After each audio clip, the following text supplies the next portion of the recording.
July 31 ಹಾಗೂ August 1ರಂದು ಭಟ್ಕಳದ ಮಾರಿಕಾಂಬೆಯ ಜಾತ್ರಾ ಮಹೋತ್ಸವವು ಅದ್ದೂರಿಯಾಗಿ ನಡೆಯಲಿದೆ ಎಂದು ಮಾರಿಕಾಂಬಾ ದೇವಸ್ಥಾನ ಆಡಳಿತ ಕಮಿಟಿಯ ಅಧ್ಯಕ್ಷ ಪರಮೇಶ್ವರ್ ನಾಯ್ಕ್ ಹೇಳಿದ್ದಾರೆ.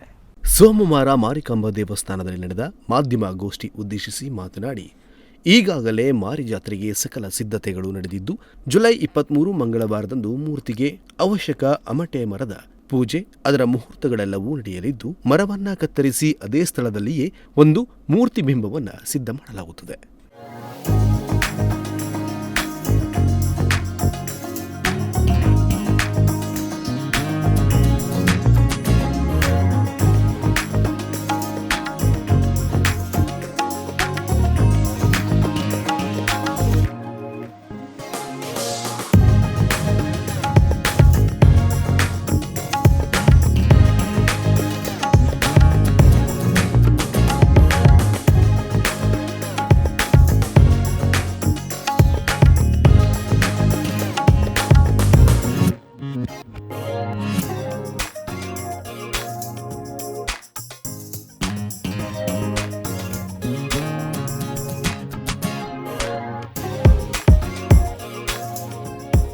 ಜುಲೈ 26 ಶುಕ್ರವಾರದಂದು ಸ್ಥಳದಿಂದ ಮಾರಿ ಮೂರ್ತಿ ತಯಾರಿಕಾ ಸ್ಥಳವಾದ ಆಚಾರ್ಯ ಕುಟುಂಬದ ಮಾರಿಗದ್ದುಗೆಗೆ ಕರೆತರಲಾಗುವುದು ಮತ್ತು ಅಲ್ಲಿಂದ ಜುಲೈ 30ರ ತನಕ ಮಾರಿ ಮೂರ್ತಿಯ ಕೆತ್ತನೆಯ ಕೆಲಸಗಳು ಮುಂದುವರಿಯಲಿದೆ. ತದನಂತರದಲ್ಲಿ ರಾತ್ರಿ ನಡೆಯಲಿರುವ ಸುಹಾಸಿನಿ ಪೂಜೆಯ ಬಳಿಕ 31ರ ಬೆಳಿಗ್ಗೆ ಮಾರಿಕಾಂಬಾ ದೇವಸ್ಥಾನದ ಗದ್ದುಗೆಗೆ ಮಾರಿ ಮೂರ್ತಿಯನ್ನ ಮೆರವಣಿಗೆಯ ಮೂಲಕ ಕರೆತಂದು ಪೂಜೆ ಸಲ್ಲಿಸಲಾಗುತ್ತದೆ. ನಂತರ 2 ದಿನಗಳ ಕಾಲ ಜಾತ್ರೆ ನಡೆಯಲಿದ್ದು, ಆಗಸ್ಟ್ 1ರಂದು ಬೆಳಿಗ್ಗೆ 4:30ಕ್ಕೆ ಮಾರಿದೇವಿಗೆ ವಿಸರ್ಜನಾ ಪೂಜೆ ನೆರವೇರಿಸಿ ಭಕ್ತರು ತಲೆಯ ಮೇಲೆ ದೇವಿಯ ಮೂರ್ತಿಯನ್ನು ಹೊತ್ತು ಜಾಲಿಕೋಡಿ ಸಮುದ್ರದಲ್ಲಿ ವಿಸರ್ಜನೆ ಮಾಡಲಿದ್ದು, ಬಳಿಕ ಮಾರಿ ಜಾತ್ರೆ ಮುಕ್ತಾಯಗೊಳ್ಳಲಿದೆ. ಆದ್ದರಿಂದ ತಾಲೂಕು ಹಾಗೂ ಜಿಲ್ಲೆಯ ಭಕ್ತಾದಿಗಳು ಜಾತ್ರೆಯಲ್ಲಿ ಪಾಲ್ಗೊಂಡು ಮಾರಿಯಮ್ಮನ ಆಶೀರ್ವಾದ ಪಡೆದುಕೊಳ್ಳುವಂತೆ ತಿಳಿಸಿದರು.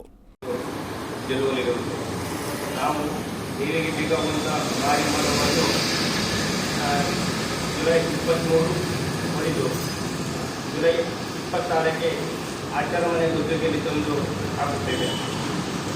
ಆಚಾರ ಮನೆಯಲ್ಲಿ ಮೂರ್ತಿ ಕೆತ್ತನೆ ಕೆಲಸ ಪೂರ್ತಿ ಮುಗಿಸಿ ಜುಲೈ 30 ಸಂಜೆ ಪೂರ್ತಿ ಕೆಲಸ ಮುಗಿಸಿದ 9ವರೆಗೆ ಪೂಜೆ ಪ್ರಾರಂಭವಾಗಿ ಅದರ 12 ಗಂಟೆಗೆ ಪೂಜೆ ಮುಕ್ತಾಯವಾಗುತ್ತದೆ.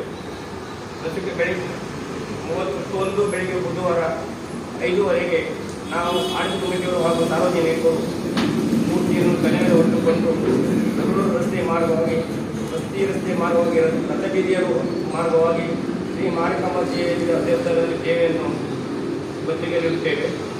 ಮೊದಲಿಂದ ಬಂದ ಪದ್ಧತಿಯಂತೆ ಮೊದಲ ಪೂಜೆಯನ್ನು ಜೈನ್ ವತಿಯಿಂದ ಪೂಜೆ ನಡೆಯುತ್ತದೆ. ಜೈನ್ ಪೂಜೆಯಾದ ನಂತರ ಸಮಸ್ತ ಊರಿನ ತಾಲೂಕಿನ ಭಕ್ತಾದಿಗಳು ಅವರು ಹೇಳಿದ ಹರಕೆಗಳನ್ನು ದೇವಿಗೆ ಒಪ್ಪಿಸುತ್ತಾರೆ. ಇದೇ ರೀತಿ ಪೂಜೆಯು ಮುಂದುವರಿಯುತ್ತದೆ. ಗುರುವಾರ ಸಹ ಪೂಜೆ ಮುಂದುವರಿದು 4ವರೆಗೆ ದೇವಿಯ ಪೂಜೆ ಮುಗಿಸಿ ನಾವು ದೇವಿಯನ್ನು ತಲೆಯನ್ನು ಒತ್ತಿಕೊಂಡು ಹರಿವಸ್ತ್ರ ಮಾರ್ಗವಾಗಿ ಹಾಗೂ ಕರಿಕಲ್ ರಸ್ತೆ ಮಾರ್ಗವಾಗಿ ಕರಿಕಲ್ ಬೀಚ್ನಲ್ಲಿ ಇಟ್ಟು ಪೂಜೆ ಮಾಡಿ ದೇವಿಯನ್ನು ವಿಸರ್ಜನೆ ಮಾಡಿ ಬಿಡಿ ಭಾಗವನ್ನು ಸಮುದ್ರಕ್ಕೆ ಎತ್ತುತ್ತೇವೆ. ಅಲ್ಲಿ ಪೂಜೆ ಮಾರಿಕಾಂಬಾ ಜಾತ್ರೆ ಮುಕ್ತಾಯವಾಗುತ್ತದೆ. ಈ ಜಾತ್ರೆಗೆ ಎಲ್ಲ ಸಮಾಜ ಬಾಂಧವರು, ಪತ್ರಿಕಾ ಮಾಧ್ಯಮದವರು ಸಹಕಾರ ಕೊಟ್ಟು ವಿಜಯವನ್ನು ನಡೆಸಲು ಸಹಕಾರಬೇಕಾಗಿ ಎಲ್ಲರೂ. ನಂತರ ಮಾರಿಕಾಂಬಾ ದೇವಸ್ಥಾನ ಆಡಳಿತ ಕಮಿಟಿಯ ಪ್ರಧಾನ ಕಾರ್ಯದರ್ಶಿ ಶ್ರೀಧರ ಅಭಿನಾಯ್ಕ್ ಮಾತನಾಡಿ, ಅನಾದಿ ಕಾಲದಿಂದಲೂ ನಡೆದು ಬಂದ ಪದ್ಧತಿಯಂತೆ ಈ ವರ್ಷವೂ ಕೂಡ ಅದ್ದೂರಿಯಾಗಿ ಜಾತ್ರಾ ಮಹೋತ್ಸವ ನಡೆಸಲು ತೀರ್ಮಾನಿಸಿದ್ದು, ಅದರಂತೆ ನಿಗದಿತ ದಿನದ ಕಾರ್ಯಕ್ರಮಕ್ಕೆ ಆಡಳಿತ ಮಂಡಳಿಯಿಂದ ಸಕಲ ಸಿದ್ಧತೆಗಳಾಗಿವೆ. ಮಾರಿ ದೇವಿಯ ದರ್ಶನಕ್ಕೆ ಬರುವಂತಹ ಭಕ್ತರಿಗೆ ದೇವಿಯ ದರ್ಶನ, ಪೂಜಾ ಕೈಂಕರ್ಯಕ್ಕೆ ಹಾಗೂ ಭಕ್ತರ ಹರಕೆ ಸೇವೆ ಸಲ್ಲಿಸಲು ವ್ಯವಸ್ಥೆ ಮಾಡಲಾಗಿದೆ. ಅದೇ ರೀತಿ 2 ದಿನಗಳ ಕಾಲ ನಡೆಯಲಿರುವ ಜಾತ್ರೆಗೆ ಸಕಲ ಸಿದ್ಧತೆ ನಡೆಸಲಾಗಿದ್ದು, ಭಕ್ತರು ಅತಿ ಹೆಚ್ಚಿನ ಸಂಖ್ಯೆಯಲ್ಲಿ ಬಂದು ಮಾರಿ ದೇವಿಯ ದರ್ಶನ ಪಡೆದುಕೊಳ್ಳುವಂತೆ ಮನವಿ ಮಾಡಿಕೊಂಡರು.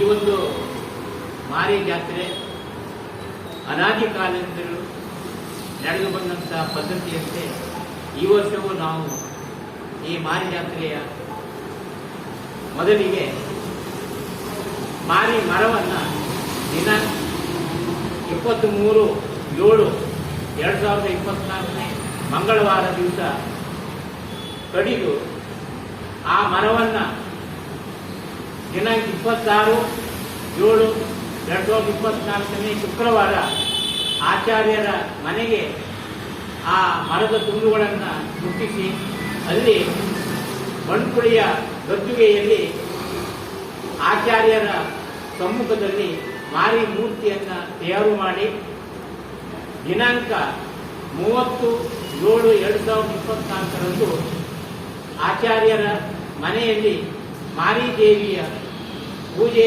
ನಡೆದು ದಿನಾಂಕ 31/7/2024 ಬುಧವಾರ ಬೆಳಿಗ್ಗೆ 5:30ಕ್ಕೆ ಮಾರಿಕಾಂಬಾ ದೇವಿಯ ಒಂದು ಮೂರ್ತಿಯನ್ನು ಬುಧವಾರ ಬೆಳಿಗ್ಗೆ 5:30ಕ್ಕೆ ಮೆರವಣಿಗೆಯಲ್ಲಿ ಹೊತ್ತುಕೊಂಡು ಬಂದು ದೇವಸ್ಥಾನದಲ್ಲಿ ಪ್ರತಿಷ್ಠಾಪಿಸಿ ನಂತರ ಪೂಜೆ ಪುರಸ್ಕಾರಗಳನ್ನು ಮಾಡಿ ಬುಧವಾರ ಬೆಳಿಗ್ಗೆಯಿಂದ ಹಣ್ಣುಕಾಯಿ ಸೇವೆ, ಭಕ್ತಾದಿಗಳ ವಿವಿಧ ರೀತಿಯ ಹರಕೆ ಸೇವೆ, ಗುರುವಾರದವರೆಗೂ ಅಂದರೆ ಆಗಸ್ಟ್ 1 ಗುರುವಾರ ಸಂಜೆ 4 ಗಂಟೆವರೆಗೂ ಈ ಎಲ್ಲ ಸೇವೆಗಳು ದೇವಿಗೆ ನಡೆಯುತ್ತದೆ.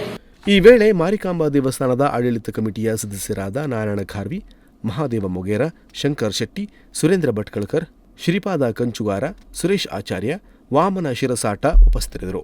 ಉದಯ ನಾಯ್ಕ್, ನುಡಿಸಿರಿ ನ್ಯೂಸ್, ಭಟ್ಕಳ.